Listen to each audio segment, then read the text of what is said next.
أما بعد فأعوذ من الشيطان الرجيم. بسم الله الرحمن الرحيم. شهد الله أنه لا إله إلا هو والملائكة وأولو العلم قائما بالقسط.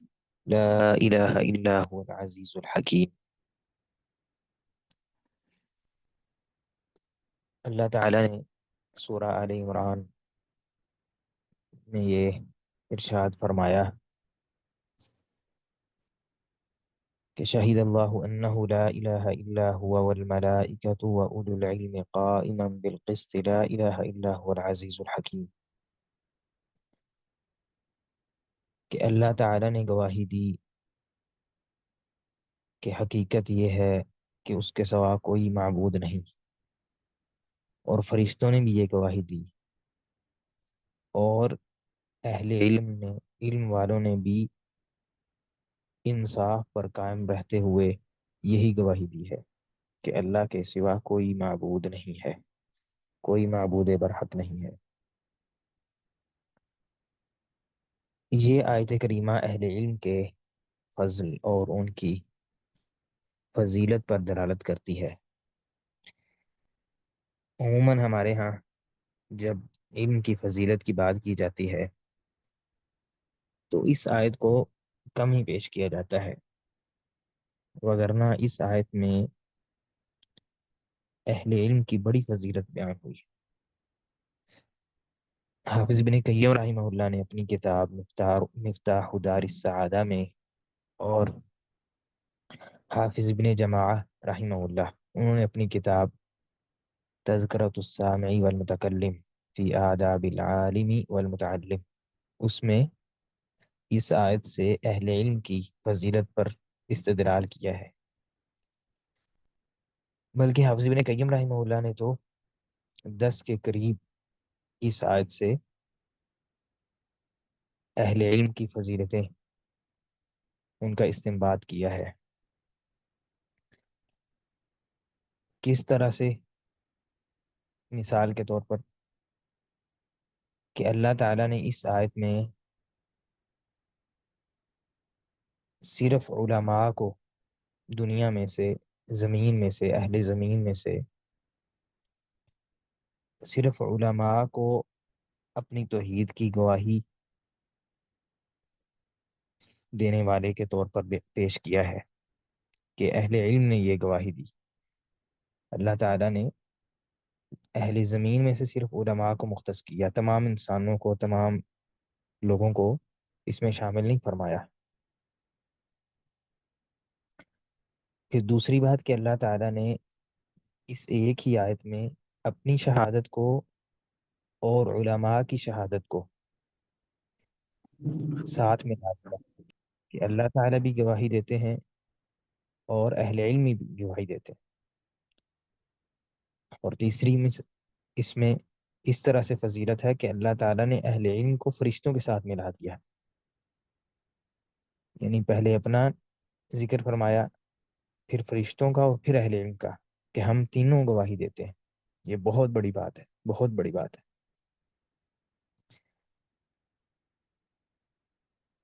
چوتھا یہ کہ اس آیت میں جب اللہ تعالیٰ نے اہل علم کی گواہی پیش کی ہے تو گویا کہ اہل علم اللہ تعالیٰ کے ہاں یہ مقام رکھتے ہیں، اور ان کی گویا کہ ایک طرح سے تزکیہ اور تعدیل ہے، کیونکہ ہم اسی کی گواہی کو پیش کرتے ہیں جس پر ہمیں اعتماد ہوتا ہے، جس پر ہمیں یقین ہوتا ہے۔ تو جب اللہ تعالیٰ نے اہل علم کی گواہی کو پیش کیا ہے تو اس کا مطلب یہ ہے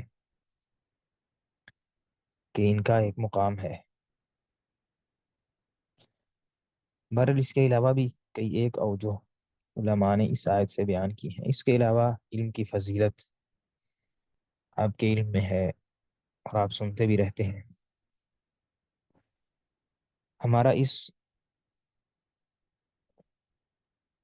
درس کا یا لیکچر کا جو عنوان، وہ متفرق کچھ آداب طالب علم کے حوالے سے، کہ کون سی چیزیں ہیں جن کا طالب علم کو التزام کرنا چاہیے، کیونکہ ادب تو ویسے ہی بڑی اہمیت کا حامل ہوتا ہے، انسان کو آداب آنے چاہیے، اور تمام عقل مند لوگ اس بات پر متفق ہیں کہ آداب یہ انسان کی شخصیت کا بہترین پہلو ہوتے ہیں۔ اگر کسی کے پاس اچھے آداب ہیں تو وہ لوگوں کے ہاں بھی اچھا شمار ہوتا ہے، اور وہ اپنے آپ کے لیے بھی ایک معاشرے میں اچھا کردار ادا کرنے والا ہوتا ہے۔ یعنی اس بات میں کوئی اختلاف نہیں ہے کہ اس میں ہم مزید تفصیلات میں پڑھیں، اور بالخصوص جو طالب علم ہے اس کے لیے تو بہت ہی ضروری ہے کہ یہ آداب صحیحہ سے واقف ہو اور ان پر چلنے والا ہو۔ بلکہ سلف صالحین علم سے زیادہ علم کے ساتھ ادب کی اہمیت کو بیان کیا کرتے تھے، جیسے کہ امام عبداللہ بن مبارک رحمہ اللہ کا قول امام خطیب بغدادی رحمہ اللہ نے اپنی کتاب الجامع اخلاق الراوی و آداب السامع میں ذکر کیا ہے۔ وہ فرماتے ہیں کہ نحن الى کثیر من الادب احوج منا الى کثیر من الحدیث، کہ ہمیں بہت زیادہ زیادہ حدیث کے علم سے کہیں زیادہ ادب کی ضرورت ہے، ہم ادب کے زیادہ محتاج ہیں بجائے بہت زیادہ احادیث کے علم کے۔ اور اسی طرح امام ابن جماعہ رحمہ اللہ نے بعض سلف کا یہ قول نقل کیا ہے کہ وہ فرماتے ہیں یا بنی، اے بیٹے، لِأَن تتعلم بابا من الادب احب الی من ان تتعلم 70 بابا من ابواب العلم، کہ آپ ادب کا ایک باب سیکھ لیں، یہ مجھے زیادہ پسند ہے، یہ زیادہ پسندیدہ ہے کہ آپ علم کے 70 ابواب سیکھیں۔ یعنی آپ نے بہت زیادہ علم اور اس کے ابواب سیکھ لیے ہوں اور ادب آپ نے نہ سیکھا ہو تو یہ آپ کے لیے عیب ہے۔ تو طالب علم کے لیے آداب سیکھنا یہ بہت ضروری ہے۔ پھر یہاں پر یہ بات بھی ذہن میں رہنی چاہیے کہ یہ صرف ایک آدھ دفعہ کسی کی نصیحت لے لینے سے کافی نہیں ہو جاتے، آپ کو بار بار ان آداب کو پڑھنا، سیکھنا، اس کے بعد یہ انسان کی شخصیت کا حصہ بنتے ہیں۔ بس اوقات ایسا ہوتا ہے کہ ہم ایک آدھ کوئی لیکچر سن لیتے ہیں، کوئی درس سن لیتے ہیں تو کہتے ہیں یہ کافی ہو گیا، اب ہمیں سب کچھ پتہ چل گیا۔ نہیں، طالب علم کے لیے ضروری ہے کہ وہ بار بار ان چیزوں کو دہراتا رہے اپنے ذہن میں، بار بار ان چیزوں کو سنتا رہے، بار بار اس کی سماعت سے یہ چیزیں ٹکراتی رہیں، پھر اس کے لیے امید ہے کہ کوئی خیر کا معاملہ ہو جائے گا۔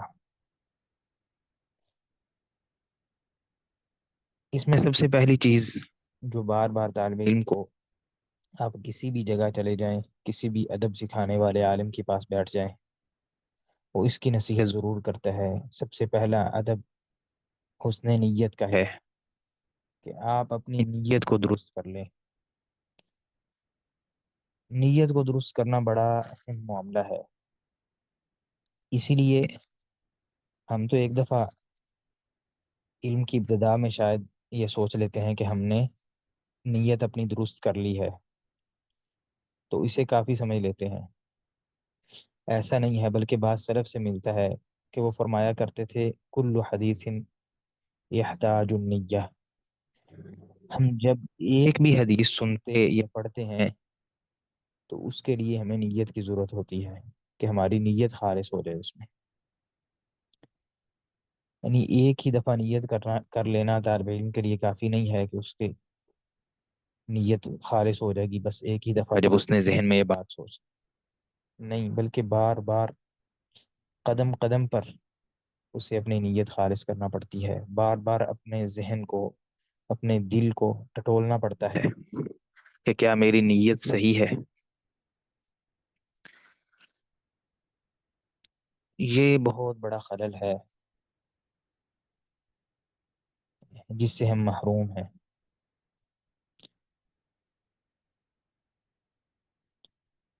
علماء اس کا بہت زیادہ التزام کیا کرتے تھے، آپ سلف صالحین کو دیکھیں گے، ہر مجلس سے پہلے، ہر حدیث پڑھنے بیان کرنے سے پہلے اپنا مراقبہ کرتے ہیں نیت کے حوالے سے، کہ میری نیت کیا ہے، میں کس لیے اس کو حاصل کر رہا ہوں۔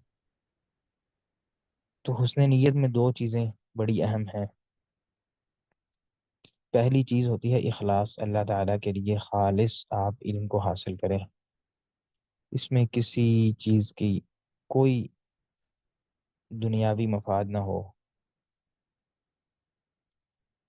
اس پر بہت سارے دلائل موجود ہیں، قرآن مجید میں بھی، احادیث میں بھی، مشہور حدیث بھی سیدنا عمر رضی اللہ تعالیٰ عنہ کی، کہ انما الاعمال بالنیات، اعمال کی قبولیت جو اللہ تعالیٰ کے ہاں ہونی ہے، اس کی بنیاد نیت ہے،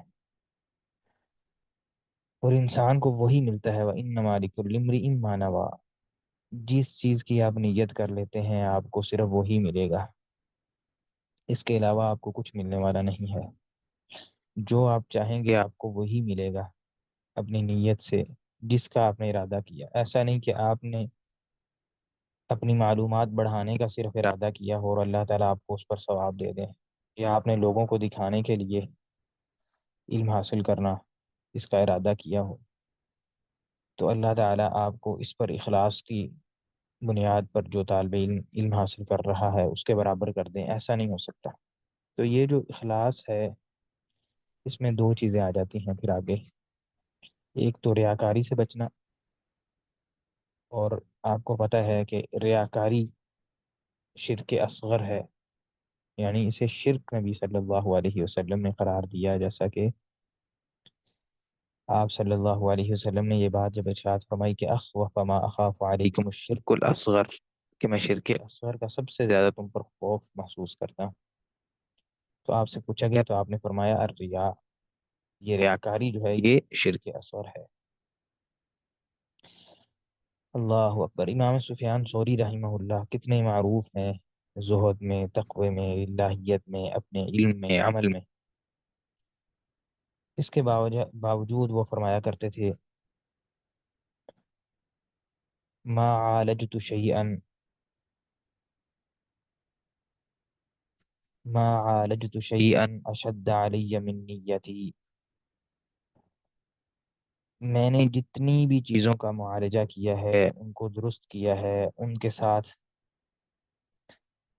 درستگی کا معاملہ کرنے کی کوشش کی ہے، ان میں سب سے زیادہ مجھے جس چیز کو درست کرنے میں، جس چیز کو صحیح کرنے میں مشقت اٹھانی پڑی ہے، وہ میری نیت ہے۔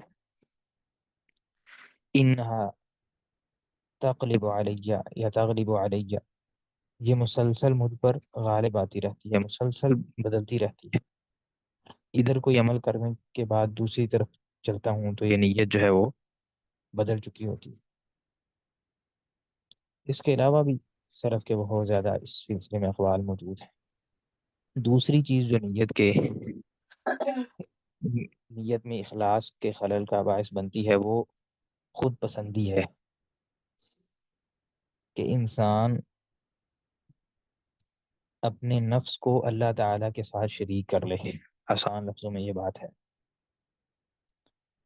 یعنی آپ نے گویا کہ اپنے آپ کو، اپنے نفس کو، اپنی خود پسندی کو اللہ تعالیٰ کے ساتھ شریک کر لیا ہے۔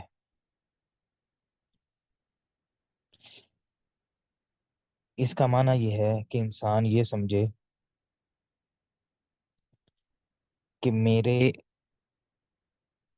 اندر کوئی ایسی چیز ہے، کوئی ایسی صلاحیت ہے کہ جس کی وجہ سے میں اس علم کا حقدار بن گیا ہوں۔ اپنے آپ کو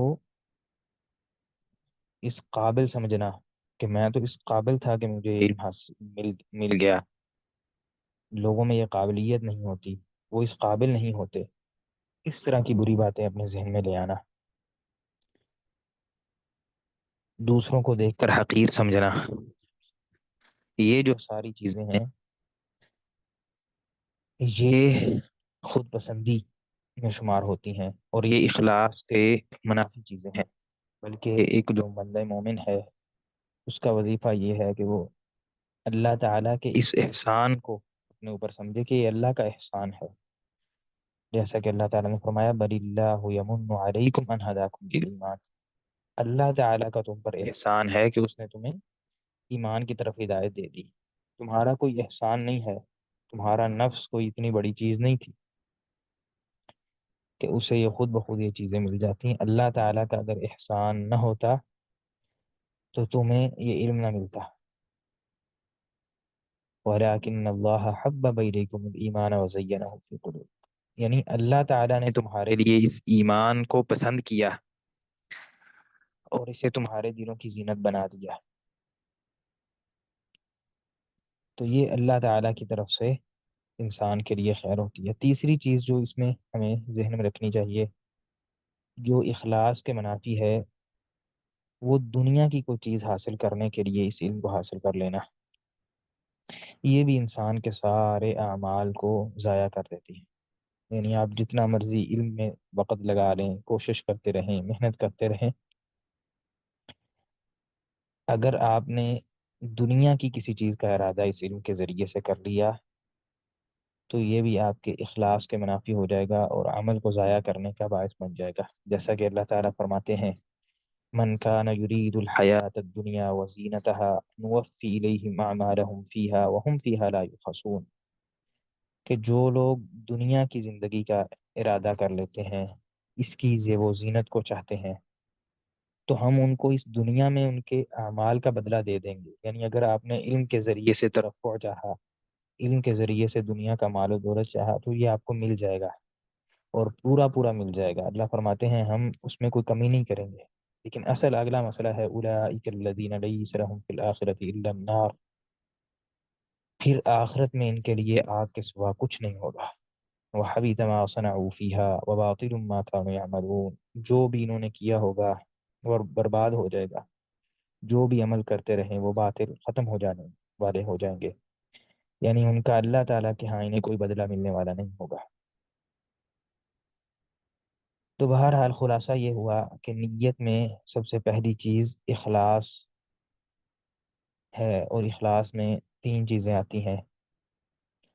پہلی چیز یہ ہے کہ ریاکاری سے خالی ہوں آپ، دوسری چیز یہ ہے کہ خود پسندی سے، اپنے نفس کی بڑائی سے خالی ہو جائیں، اور تیسری چیز یہ ہے کہ دنیا کی چیزوں کے حصول اور دنیا کی زیب و زینت اور مال و دولت کے حصول کے لیے آپ کا علم نہ ہو۔ تو گویا کہ آپ اخلاص جو ہے اس کی آپ نے شرط کو پورا کیا ہے۔ دوسری چیز جو نیت میں آتی ہے، حسن نیت میں، وہ یہ ہے کہ آپ دو وجہ سے اس علم کو حاصل کریں کہ انسان ایک تو اپنے نفس سے جہالت کو دور کرے، اپنے لیے علم حاصل کرے کہ مجھے ان مسائل کا علم کا پتہ نہیں ہے، تو میں علم حاصل کر کے کم از کم اپنے آپ سے جہالت کو دور کروں۔ اور دوسرا یہ کہ میں امت محمد صلی اللہ علیہ وسلم سے جہالت کو دور کروں۔ امام ابن ابی یعلا رحمہ اللہ نے طبقات الحنابلہ میں امام احمد بن حنبل رحمہ اللہ کا یہ قول نقل کیا ہے کہ ان سے پوچھا گیا کہ لما نطلب العلم، ہم علم کو کس لیے حاصل کریں؟ آپ کا کیا خیال ہے، ہماری نیت کیا ہونی چاہیے علم کو حاصل کرنے کی؟ یہ امام احمد بن حنبل رحمہ اللہ سے سوال کیا گیا، تو انہوں نے فرمایا لرفع الجہل عن انفسنا وعن الناس، ہماری نیت دو چیزوں کی ہونی چاہیے، ایک یہ کہ ہم اپنے آپ سے جہالت کو دور کریں، ہم جاہل نہ رہیں، اپنے آپ سے جہالت کو دور کریں، وعن الناس، اور دوسرا یہ کہ لوگوں سے اس جہالت کو دور کریں۔ خود بھی ہمیں توحید کا، سنت کا پتہ ہونا چاہیے، شرک اور بدعت اور اس کے طریقوں کا ہمیں علم ہونا چاہیے تاکہ ہم اس سے بچ سکیں، اور لوگوں کو بھی پھر اس کی تعلیم دیں، احکام کی، عبادات کی، وغیرہ وغیرہ۔ یہ پہلا ادب ہے۔ دوسرا ادب یہ ہے کہ طالب علم میں حسن الاتباع ہو اور ابتداء کی نیت نہ ہو۔ اس کا مطلب کیا ہے؟ اس کا مطلب یہ ہے کہ ایک انسان جو طلب علم کے لیے آیا ہے، اس کا اصل مقصد کوئی نئی چیز ایجاد کرنا، نئی چیز نکالنا نہ ہو کہ میں کوئی نیا نقطہ اور نئی کوئی چیز نکال دوں، بلکہ اس کی نیت اتباع کی ہو۔ جو علم موجود ہے میں نے اس کو حاصل کرنا ہے۔ کتنے ہی ایسے لوگ ہیں جو اپنی طرف سے اپنے آپ کو عالم سمجھتے ہیں، یا بہت بڑے اپنے آپ کو اسکالر سمجھتے ہیں، یا اس طرح سے کچھ بھی، اور کرتے کیا ہیں؟ ان کا خیال کیا ہے کہ علم نئی چیزوں کو ایجاد کرنے کا نام ہے، نئے نئے مسائل نکالنے کا نام ہے، نئے نئے نکات پیش کرنے کا نام ہے۔ یہ بہت بڑی خطا ہے۔ حالانکہ جو علم ہے یہ اصل میں اتباع کا نام ہے، کہ آپ نے جو علم موجود ہے اس کو حاصل کرنا ہے، جو علماء نے مدون کر دیا ہے، لکھ دیا ہے، قرآن مجید کی تفسیر کی صورت میں ہو، احادیث کی تشریح کی صورت میں ہو، عبادات ہوں، معاملات ہوں، ان کے مسائل سارے موجود ہیں، آپ نے ان کو حاصل کرنا ہے، بس یہ آپ کا وظیفہ ہے۔ یہ نہیں کہ آپ نے نیا کوئی طریقہ نکال لینا ہے۔ تو اس کے متعلق نبی صلی اللہ علیہ وسلم کی بے شمار احادیث ہیں جن میں نئی چیزیں نکالنے سے منع کیا گیا، تو وہ ساری اس پر لاگو ہوتی ہیں۔ جیسا کہ نبی صلی اللہ علیہ وسلم خطبے میں یہ بات ارشاد فرمایا کرتے تھے، فَإِنَّ خَيْرَ الْكَلَامِ كَلَامُ اللَّهِ وَخَيْرَ الْهَدِي هَدِيُّ مُحَمَّدٍ صلی اللہ علیہ وسلم وَشَرَّ الْأُمُورِ مُحْدَثَاتُهَا وَكُلُّ بِدْعَةٍ ضَلَالَةٍ، کہ دین میں نئی چیزیں نکالنا یہ سب سے بری چیز ہے، سب سے بری حرکت یہ ہے، اور ہر بدعت جو ہے وہ گمراہی ہے۔ ایک حدیث میں ہے وَكُلُّ مُحْدَثَةٍ بِدْعَةٍ وَكُلُّ بِدْعَةٍ ضَلَالَةٍ۔ تو بہرحال اس لیے طالب علم جب بھی کسی کو دیکھے کہ وہ کوئی نئے نقطے نکال رہا ہے، کہے کہ میں نے ایسی بات کر دی ہے مجھ سے پہلے یہ کسی نے نہیں کی، علماء یہ بات نہیں کرتے ہیں، اگر کوئی ایسی چیز دے کے آئے تو اس کا مطلب یہ ہے کہ علماء میں خرابی نہیں ہے، اس بندے میں خرابی ہے، اس نے کسی اور چیز کو علم سمجھ لیا ہے۔ علم اتباع کا نام ہے، ابتداع کا نام نہیں ہے۔ بے شمار اس پر سلف کے آثار ہیں۔ سیدنا حذیفہ رضی اللہ تعالی عنہ کا قول صحیح بخاری میں ہے کہ وہ فرماتے ہیں یا معشر القراء استقیموا، کہ اے قراء کی جماعت، یعنی علماء اور طالب علم کی جماعت، استقیموا، قائم رہو، یعنی جو راستہ آپ کو دے دیا گیا ہے اس پر قائم رہو۔ فَإِنَّكُمْ إِنِ اسْتَقَمْتُمْ فُزْتُمْ فَوْزًا عَظِيمًا، اگر تم اس پر قائم رہو گے تو تم فلاح پا جاؤ گے۔ وَإِنْ أَخَذْتُمْ يَمْنَةً وَيُسْرَةً فَقَدْ ضَلَلْتُمْ ضَلَالًا مُبِينًا، اگر اس راستے سے تم آگے پیچھے ہو جاؤ گے تو پھر تم گمراہی میں چلے جاؤ گے۔ یعنی آپ نے اسی خط اور اسی راستے، اسی طریق پر چلتے رہنا ہے جس پر پہلے سے علماء چلتے ہیں، پہلے سے طلبہ علم چل رہے ہیں۔ یہ بہت ضروری ہے، جس طالب علم کو یہ بات سمجھ آ جائے تو اس کے لیے علم کا راستہ بڑا آسان بھی ہو جاتا ہے اور وہ خطا بھی نہیں کرتا۔ اللہ اکبر۔ اسی طرح حافظ ذہبی رحمہ اللہ نے جب امام دارقطنی رحمہ اللہ کے متعلق یہ بات لکھی نا کہ وہ علم کلام، فلسفہ، منطق، اس طرح کی چیزوں کو نہیں سیکھتے تھے، تو وہاں پر انہوں نے فرمایا وَكَانَ سَلَفِيًّا، کہ وہ سلفی تھے۔ مراد کیا تھی؟ کہ وہ متبعاً للسلف تھے، سلف کی پیروی کرنے والے تھے، نئی چیز کو پکڑنا ہی نہیں ہے، نئی چیز کی طرف دیکھنا ہی نہیں ہے۔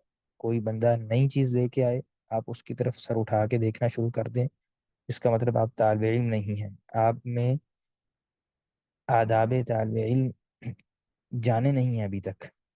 اگر آپ کو ہر نئی بات کہنے والا، جو بھی کوئی نیا کوئی فلسفہ منطق لے کے آتا ہے تو آپ اس کی طرف دیکھنا شروع کر دیتے ہیں. علماء سے ہٹ کر جب بھی کوئی رائے پیش کرتا ہے آپ اس کی طرف بھاگ کر جاتے ہیں. اس کا مطلب یہ ہے کہ آپ نے علم کے آداب کو نہیں سیکھا ہے،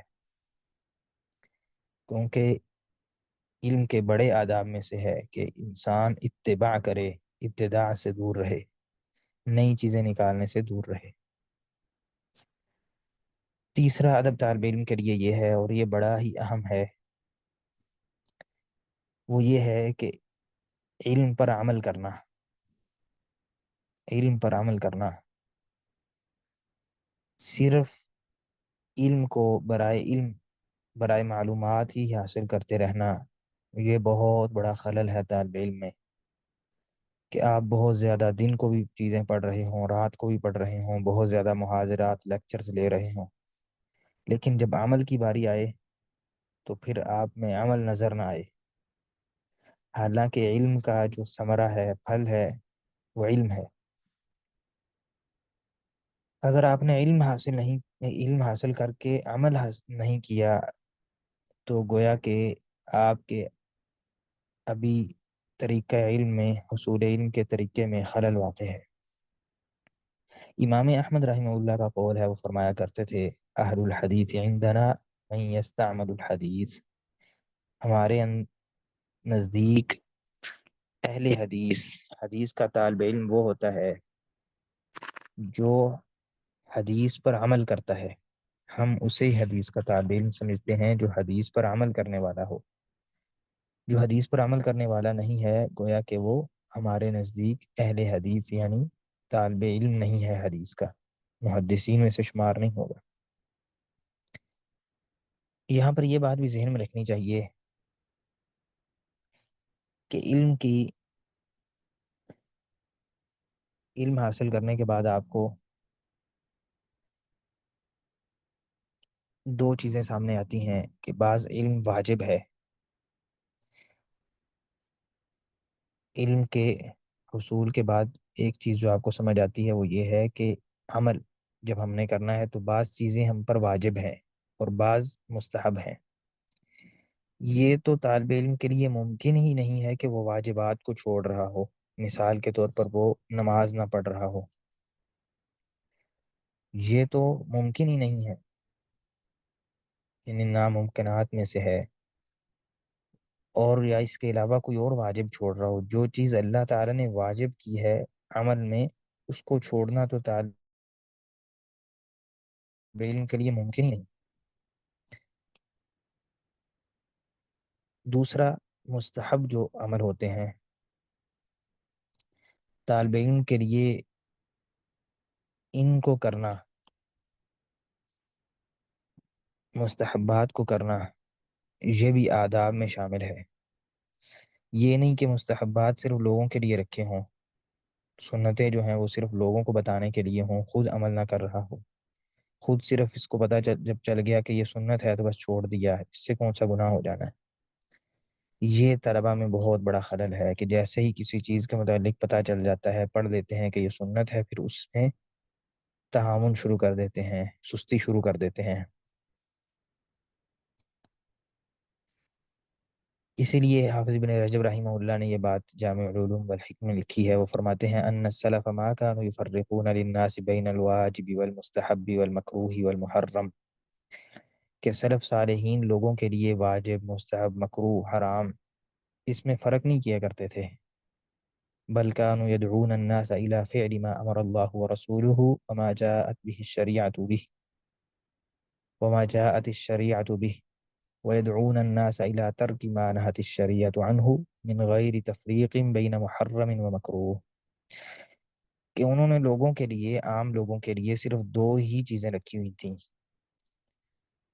کہ یہ کام کرو، اللہ تعالیٰ نے اس کا حکم دیا ہے، جو شریعت میں جنہیں کرنے کا حکم آیا ہے، اور دوسری ان کاموں سے رک جاؤ جن کے متعلق شریعت نے منع کیا ہوتا تھا. بس اس سے آگے نہیں جاتے تھے.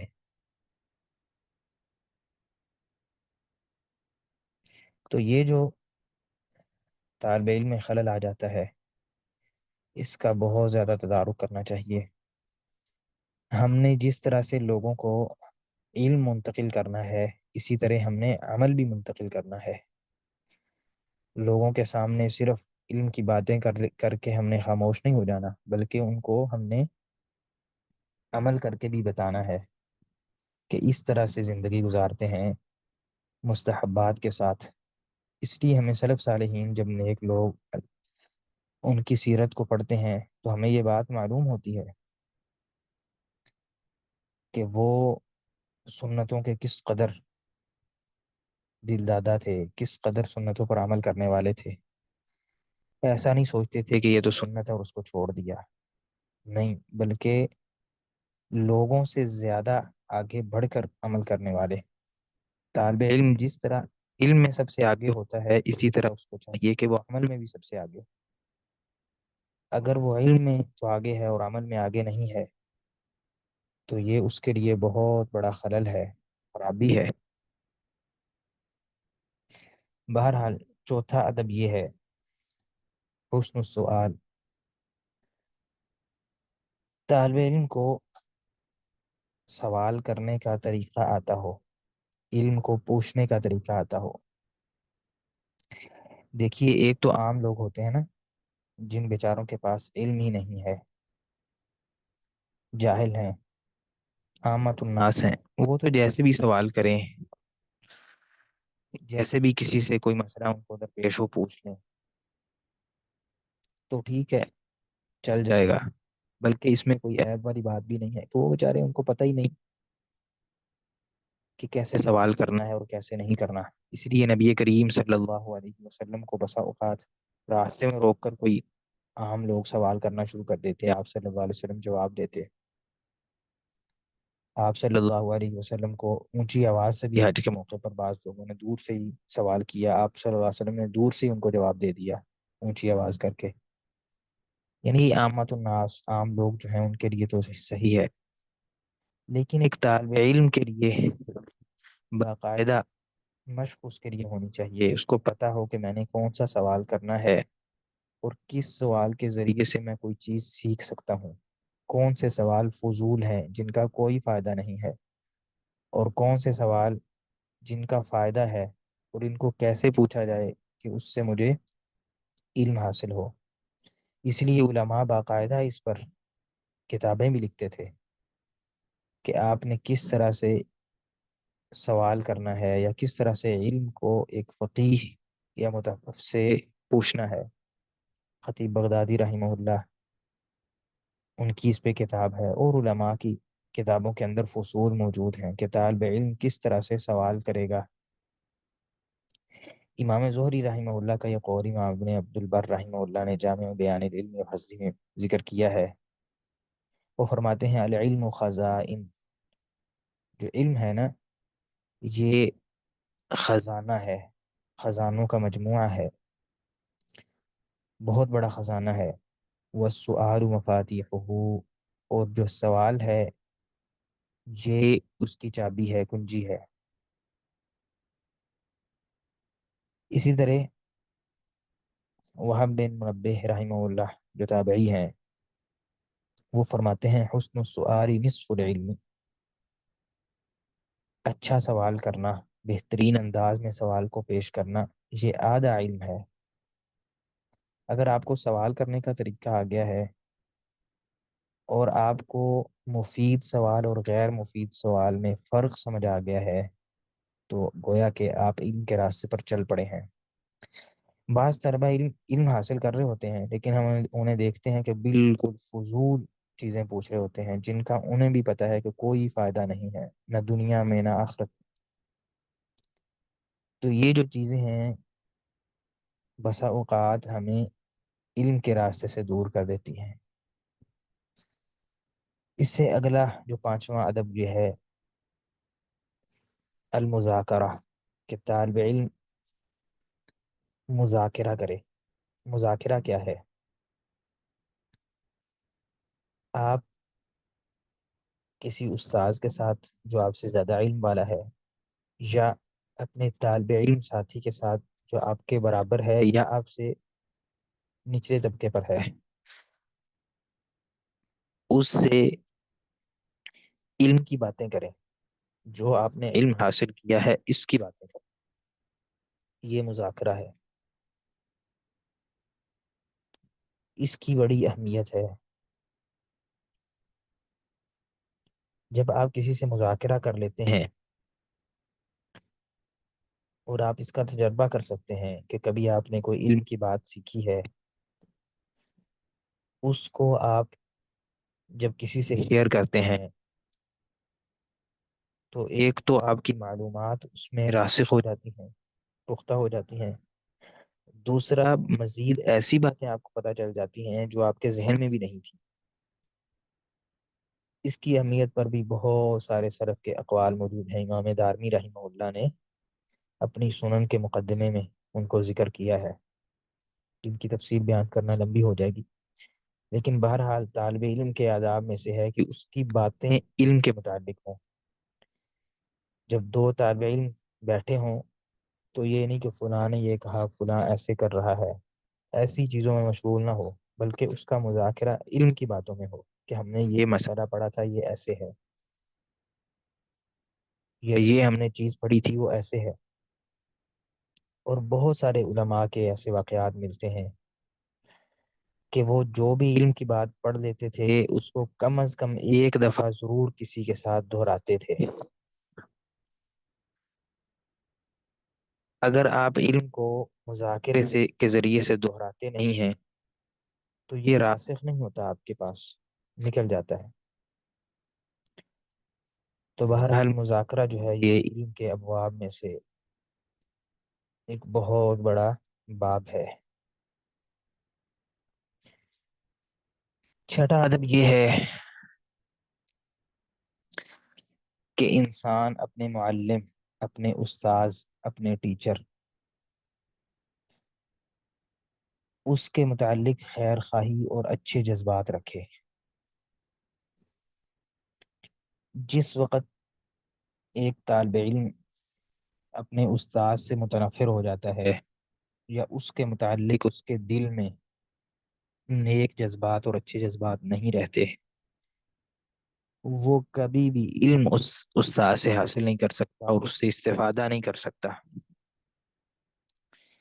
کسی بات پر ناراض ہو جانا استاد سے، یا کوئی بات ان کی اچھی نہ لگے تو آپ استاد کے بارے میں دل میں کوئی بات رکھ لیں تو گویا کہ اب آپ نے اپنے لیے دروازہ بالکل بند کر لیا ہے، اب ان سے کوئی آپ استفادہ نہیں کر سکتے۔ یہ بہت اہم بات ہے اور اس ادب کو ہمیں سیکھنا چاہیے۔ اس ادب کو نہ سیکھنے کی وجہ سے ہم بہت زیادہ علم ضائع کر بیٹھتے ہیں یا اپنا وقت ضائع کر بیٹھتے ہیں۔ جب ایک استاذ آپ پر مقرر ہے تو پھر آپ کو اپنے دل کا معاملہ ان استاد صاحب کے متعلق صاف کر لینا چاہیے اور ان سے استفادے کی حرص رکھنی چاہیے، اور اگر کوئی ان کی طرف سے غلطی ہے، شدت ہے، کوئی ایسی چیز ہے تو اس کو برداشت کرنا چاہیے۔ اگر آپ ان سے علم سیکھنا چاہتے ہیں، یہ لینا چاہتے ہیں، وگرنہ پھر ان کو چھوڑ دیں، کسی اور کی طرف آپ رجوع کر لیں۔ لیکن اگر آپ ان سے پڑھتے بھی رہیں اور دل میں ان کے بارے میں کوئی بات بھی رکھیں اور ان سے استفادے کی حرص نہ رکھیں تو یہ بالکل وقت ضائع کرنے کے مترادف ہے۔ بڑی ہی ایک ادب کا معاملہ جو ہے وہ استاذ کے ساتھ رکھنا یہ بہت ضروری ہے، اور دل سے رکھنا۔ بس اوقات بعض لوگ زبان سے بڑے اچھے کلمات کہہ دیتے ہیں لیکن دل میں کوئی بات انہوں نے رکھی ہوتی ہے، اس سے آپ علم حاصل نہیں کر سکتے۔ امام ابن عبد البر رحمہ اللہ نے بعض سلف کا یہ قول نقل کیا ہے جو تابعین میں سے ہیں کہ حرمت علما کثیرا من عبد اللہ بن عباس لسوء معاملتی ایاہ۔ وہ کہتے ہیں کہ میں بہت بڑے علم سے محروم رہ گیا۔ وجہ کیا تھی کہ میں سیدنا عبداللہ بن عباس رضی اللہ تعالی عنہ سے صحیح معاملے سے پیش نہیں آ سکا۔ یعنی ان کی جس طرح تکریم عزت احترام مجھے کرنا چاہیے تھا ویسے میں نہیں کر سکا، جس کی وجہ سے میں بہت بڑے علم سے محروم رہ گیا، مجھے وہ علم حاصل نہیں ہو سکا۔ تو یہ طالب علم کے لیے بہت ضروری ہے، جس سے آپ علم حاصل کر رہے ہیں پھر اس کے متعلق دل میں کوئی بات نہیں رکھنی چاہیے، اور اس کے ساتھ شفقت والا اور نرمی والا پہلو رکھنا چاہیے۔ بات بات پر اکھڑ جانا، مزاج خراب کر لینا، یہ بہت بڑا خلل ہے۔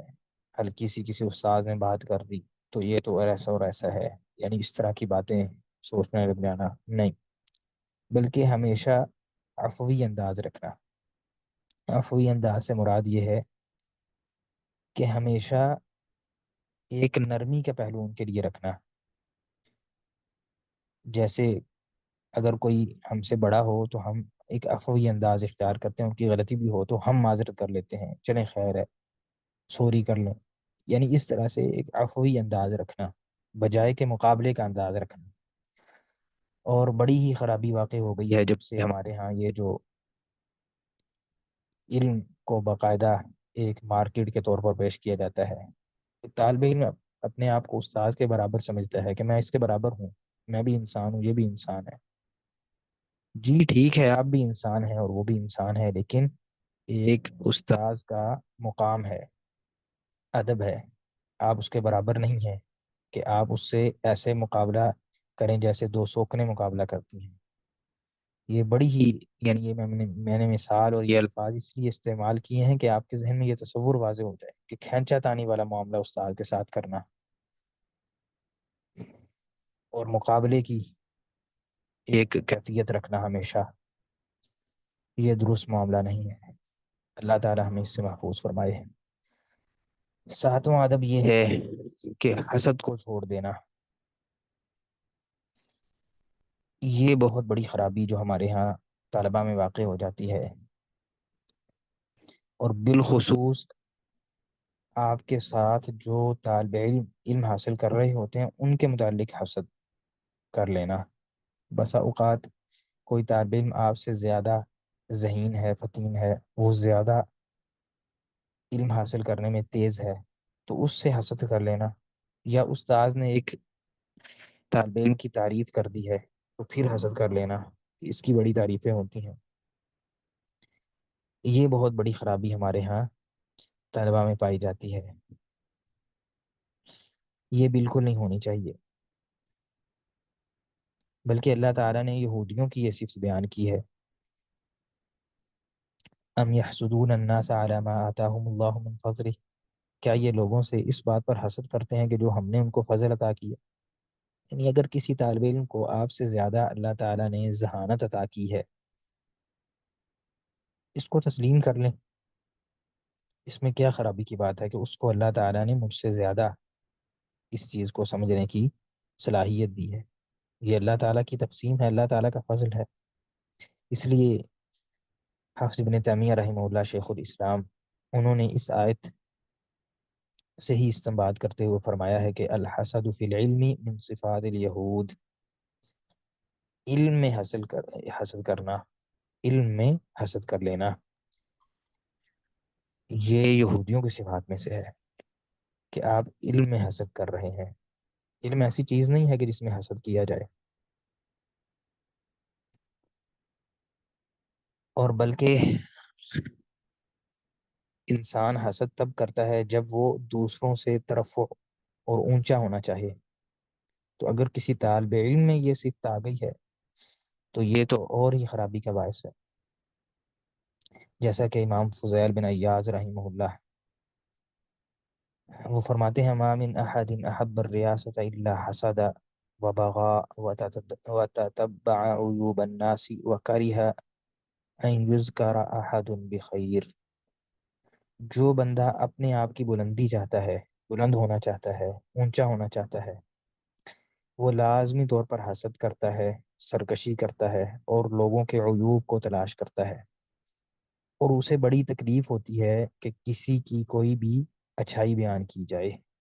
یہ بہت اہم جملہ ہے، وَكَرِهَ أَن يُذْكَرَ أَحَدٌ بِخَيْرٍ، جب آپ کے دل میں یہ بات آ جائے نا کہ کسی کی تعریف نہ ہو جائے، میرے اس طالب علم ساتھیوں میں سے کسی کی تعریف نہ ہو جائے، یہ آپ کے ذہن میں چیز آ جائے، یہ بہت خرابی کا باعث ہے، یہ بہت خرابی کا باعث ہے۔ اس کا مطلب یہ ہے کہ آپ کے دل میں دوسروں سے بلند ہونے کی ایک خواہش پیدا ہو گئی ہے۔ اللہ تعالی ہم اس سے محفوظ فرمائے۔ تو حسد جو ہے یہ بہت خرابی والی چیز ہے۔ نبی صلی اللہ علیہ وسلم کی حدیث بھی ہے، لا تحاسدوا، حسد نہ کرو۔ تو طالب علم کے لیے اور بالخصوص علم میں تو یہ بہت ہی زیادہ مذموم حرکت ہے۔ آٹھواں ادب یہ ہے کہ آپ بہت زیادہ دعا کریں اللہ تعالیٰ سے۔ یہ بہت اہم نقطہ ہے، اس کو بار بار اپنے ذہن میں رکھیں، بار بار اپنے ذہن میں رکھیں۔ دیکھیے ہم اللہ تعالیٰ سے جب رزق مانگتے ہیں، اللہم انی اسألک رزقا طیبا، یا اللہم انی اسألک علما نافعا وعملا متقبلا ورزقا طیبا، یا اس طرح کی جو بھی دعائیں ہیں جن میں رزق کا ذکر ہے، تو رزق میں علم کا رزق بھی آتا ہے، یعنی جس طرح سے جسم کا رزق ہے، جس سے ہمارے جسم کو کی خوراک ہے اور اس سے ہمارا جسم کی بڑھوتری ہوتی ہے، ہمیں کھانے کو ملتا ہے، یہ جسم کا رزق ہے۔ اور دوسرا روح کا جو رزق ہے وہ علم ہے۔ تو جس طرح ہم اپنے بدن کے رزق کے لیے اللہ تعالیٰ سے دعا کرتے ہیں، مانگتے ہیں اور ہمیشہ فکر مند رہتے ہیں، اور جب بھی رزق کی بات کرتے ہیں تو ہمارے ذہن میں فوراً کون سا رزق آتا ہے؟ جو ہمارے جسم کی خوراک ہے، وہ رزق ہمارے ذہن میں آتا ہے۔ طالب علم جب اللہ تعالیٰ سے رزق مانگے تو اس میں دونوں چیزیں شامل ہونی چاہیے۔ جب بھی آپ اللہ تعالیٰ کے سامنے ہاتھ اٹھائیں تو اس وقت آپ کے ذہن میں دونوں طرح کا رزق ہونا چاہیے کہ اے اللہ میں تجھ سے رزق مانگتا ہوں، جو میری روح کی خوراک ہے یعنی علم، اس رزق کا بھی سوال کرتا ہوں، کے لیے بھی فکر مند ہوں، اور میرے جسم کی جو خوراک ہے اس کے لیے۔ تو اللہ تعالیٰ سے رزق مانگنا، اس میں دونوں چیزیں طالب علم اپنے ذہن میں رکھ کر مانگے۔ اس سے بڑی کیا بات ہوگی کہ نبی کریم صلی اللہ علیہ وسلم کو اللہ تعالیٰ نے جو دعا سکھائی ہے وہ علم میں زیادتی کی دعا سکھائی ہے۔ اسی لیے بعض علماء نے یہ بات بھی لکھی ہے کہ نبی صلی اللہ علیہ وسلم کو اللہ تعالیٰ نے کسی بھی چیز کی کثرت یا زیادتی مانگنے کا حکم نہیں دیا کہ آپ اللہ تعالیٰ سے فلاں چیز کی زیادتی مانگیں کہ اللہ تعالیٰ آپ کو یہ چیز زیادہ دے، یہ چیز زیادہ دے، کوئی بھی، سوائے علم کے۔ فرمایا وقل، اے نبی کریم صلی اللہ علیہ وسلم آپ کہیے رب زدنی علما، اے میرے رب میرے علم میں اضافہ فرما دے۔ کسی چیز میں اضافے کی آپ صلی اللہ علیہ وسلم نے دعا نہیں کی سوائے علم میں اضافے کی دعا کے۔ اور نبی کریم صلی اللہ علیہ وسلم اللہ تعالیٰ سے علم نافع کا سوال بھی کرتے، اور آپ صلی اللہ علیہ وسلم غیر نافع علم کے نہ ہونے اور اس سے استعاذہ، یہ بھی آپ صلی اللہ علیہ وسلم کیا کرتے۔ اللہم انی اعوذ بک من علم لا ینفع، جو آپ صلی اللہ علیہ وسلم نے چار چیزوں سے پناہ مانگی، ان میں ایسا علم جو نفع نہ دے۔ بہت زیادہ اللہ تعالیٰ سے دعائیں انسان کرے، یہ ہمارے اندر بہت بڑی خرابی ہے۔ کبھی ہم بیٹھ کے اللہ تعالیٰ کے سامنے ہاتھوں کو اٹھائیں اور اللہ تعالیٰ سے رو رو کر یہ دعا کریں کہ اللہ مجھے علم نافع عطا فرما دے، اور غیر نافع علم کو مجھ سے پھیر دے، موڑ دے، میں کہیں بھی کسی ایسی چیز میں نہ پڑ جاؤں جو غیر نافع ہو۔ یہ بہت ضروری ہے۔ اور آپ دیکھیں گے سلف صالحین علماء کو کہ وہ اللہ تعالیٰ سے بہت زیادہ دعائیں کرتے تھے۔ مثال کے طور پر آپ شیخ الاسلام ابن تیمیہ رحمہ اللہ کی سیرت کو پڑھیں گے تو آپ دیکھیں گے کہ کس قدر وہ اللہ تعالیٰ سے علم نافع کی دعائیں کرتے تھے۔ امام محمد بن عبد الوہاب رحمہ اللہ کی سیرت کو دیکھیں تو یہ بہت ضروری ہے۔ کوئی مسئلہ سمجھ نہیں آ رہا، آپ کو کوئی چیز علم کی سمجھ نہیں آئی تو آپ اللہ تعالیٰ کے سامنے ہاتھ اٹھا دیں اور اللہ تعالیٰ سے اس کو طلب کریں کہ اے اللہ مجھے یہ علم کا باب سمجھ نہیں آیا، یہ سمجھا دے۔ حافظ ابن قیم رحمہ اللہ نے بیان کیا ہے کہ شیخ الاسلام ابن تیمیہ رحمہ اللہ کو اگر کوئی مسئلہ سمجھ نہیں آتا تو وہ کیا کرتے تھے؟ اذا اغلقت علیہ مسألۃ یکثر من فعل امور یتقرب بها الى اللہ سبحانہ وتعالی حتی یفتح علیہ، کہ وہ تیزی کے ساتھ وہ کام کرنے شروع کر دیتے جن میں اللہ تعالیٰ کا تقرب ہوتا، نیکی کے کام زیادہ سے زیادہ شروع کر دیتے جب انہیں کوئی مسئلہ سمجھ نہیں آ رہا ہوتا تھا، یہاں تک کہ اللہ تعالیٰ ان کے لیے اس مسئلے کو آسان فرما دیتا ہے۔ اللہ اکبر! تو یہ بہت ضروری ہے، بہت ضروری ہے۔ جب بھی آپ علم کے حصول کے لیے نکلیں تو اللہ تعالیٰ سے یہ دعا کریں کہ اے اللہ مجھے علم سکھا دے، مجھے علم جو ہے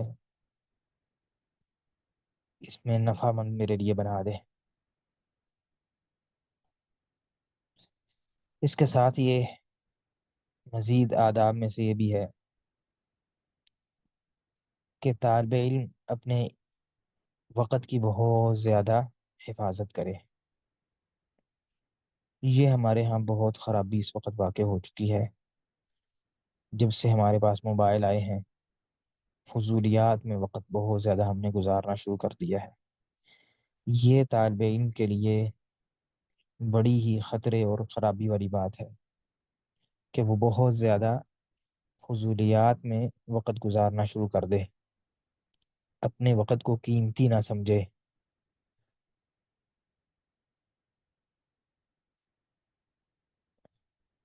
وقت کو قیمتی سمجھنا بہت ضروری ہے طالب علم کے لیے۔ ایک ایک وقت کی ایک ایک ساعت، ایک ایک گھڑی اس کے لیے بڑی ہی اہمیت کی حامل ہو۔ آپ علماء کو دیکھیں گے تو آپ کو بڑا ہی تعجب ہوگا، عجیب ان کے ہاں وقت کی حفاظت تھی۔ حافظ ابن جوزی رحمہ اللہ فرماتے ہیں کہ میں اپنے وقت کی بہت زیادہ حفاظت کرتا ہوں، بلکہ اگر ان کے پاس کوئی بندہ آ جاتا، مثلا کسی سے ملاقات کرنی ہے، کوئی ضروری ملنے کے لیے آ گیا ہے، تو انہوں نے پہلے سے بعض کام ایسے جمع کیے ہوتے تھے کہ اس کے ساتھ بیٹھ کے باتیں بھی ہوتی رہیں اور وہ کام ہی ہو جائے۔ مثال کے طور پر قلم تراشنا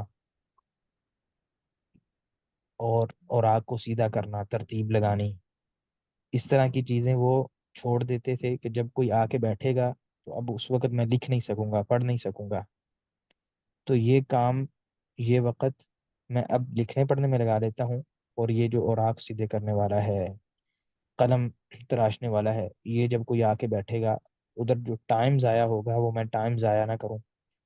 یعنی آپ دیکھیں کتنا دقیق تصور ہے ان کے ہاں۔ تو یہ بہت ضروری ہے کہ انسان اس میں بہت زیادہ اہتمام کر رہے اپنے وقت کا۔